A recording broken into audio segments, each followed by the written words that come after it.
ట్రయోటేల్స్ family members అందరికీ hi. ఎట్లున్నారు అందరూ? బాగున్నారా? మేము కూడా బాగున్నాం. అంతా ఎల్లమ్మ దయ. ఈరోజు ఏంది పిల్ల ఎల్లమ్మ దయ అంటుంది అనుకుంటురా?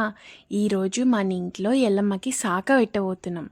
మీలో ఎంతమంది ఎల్లమ్మకి శాఖ పెట్టేసిర్రు లేదంటే పెట్టబోతున్నారు కామెంట్ సెక్షన్లో చెప్పేసేయండి. మా ఇంట్లో పూజ గతి ఉంది ఈరోజు. నాకైతే అనిపిస్తుంది ఎల్లమ్మకి దిష్టి తగులుతుందని. మా ఎల్లమ్మకైతే దిష్టి తీయాలమ్మ ఈరోజు.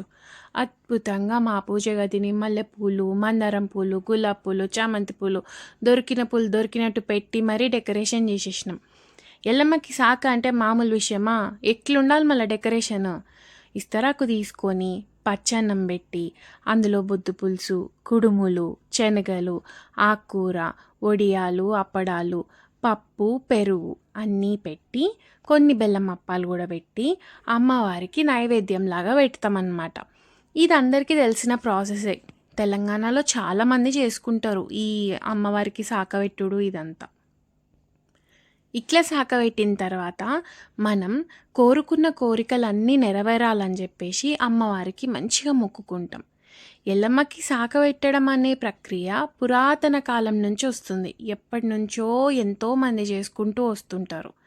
ఎందుకు చేస్తారు అంటే ఇంట్లో ఉన్న వాళ్ళు, ఇంటికి సంబంధించిన వాళ్ళందరూ చల్లగా ఉండాలి, వాళ్ళు ఎప్పుడు ఆరోగ్యంతో ఐశ్వర్యంతో నిండు నూరేళ్ళు హాయిగా బతకాలి అని చెప్పేసి ఒక ఆశతోని చేస్తారనమాట. ఈ సంవత్సరం ఆ ఎల్లమ్మ దయతోటి అమ్మవారి కోసం మేము బంగారు గాజులు చేపిచ్చే అవకాశం అమ్మవారు మాకు ఇచ్చింది. మేము చాలా ఆనందంగా ఉన్నాం, చాలా హ్యాపీగా అనిపించింది. ఈ అమ్మవారికి గాజులు వేసిన తర్వాత కొబ్బరికాయ కొట్టి హారతి ఇచ్చేసినాం. హారతి ఇచ్చేటప్పుడు అందరం కలిసి హారతి పాట వాడిన తర్వాత అందరం ఆ హారతి కళ్ళకు అద్దుకున్న తర్వాత దేవుని ముంగట చిన్న చెంబుతోటి ఫస్ట్ శాఖ పెట్టేసినాం. అందరం ఇంట్లో ఎంతమంది ఉంటే అంతమంది, మా సిస్టర్ ఇన్ లాస్, మేము, ఆరమ్మ, ఇంకా మా పిల్లలు, ఇంట్లో ఉన్న వాళ్ళు అందరూ అట్లా వరుసగా శాఖ పెట్టేసినాము. ఇంకా పెద్ద బిందె పట్టుకొని ఒకరి తర్వాత ఒకళ్ళము వరుసగా ఫోటోలకి పోజులు ఇచ్చుకుంటూ ఒకరి తర్వాత ఒకళ్ళం బయటికి వెళ్ళిపోయినాం. బయటికి వచ్చిన తర్వాత ఇంట్లో అందరికంటే పెద్దవాళ్ళు, మా ఇంట్లో అయితే మా అత్తయ్య యాజ్ యూజువల్ నిమ్మకాయ కట్ చేసి దిష్టి పోవాలని చెప్పేసి పసుపు కుంకుమ పెట్టి గడపకి 2 సైడ్స్ పెట్టి పూలు పెట్టేస్తారు. దీని తర్వాత పెద్ద బిందెలో ఉన్న నీళ్ళని, అదే కళ్ళు వేసిన శాఖని ఒక్కొక్కరు శాఖ పెట్టుకుంటూ వచ్చి లాస్ట్కి అత్తయ్య వేపాకులు పెట్టి దానిపైన మిగిలిన నీళ్ళన్నీ పోసి దండం పెట్టుకొని అందరూ బాగుండాలని చెప్పేసి కోరుకొని కుడికాలు లోపల పెట్టి అందరం లోపలికి వెళ్తాం.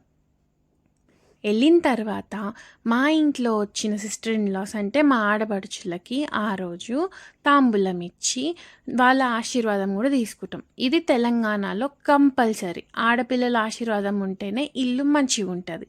ఇది తెలియని వాళ్ళకి కొత్తగా అనిపిస్తుండొచ్చు, కానీ తెలిసిన వాళ్ళకి ఆల్రెడీ తెలుసు కాబట్టి ఇది యాజ్ యూజువల్ ప్రాసెసే అని మీకు తెలిసి ఉంటుంది.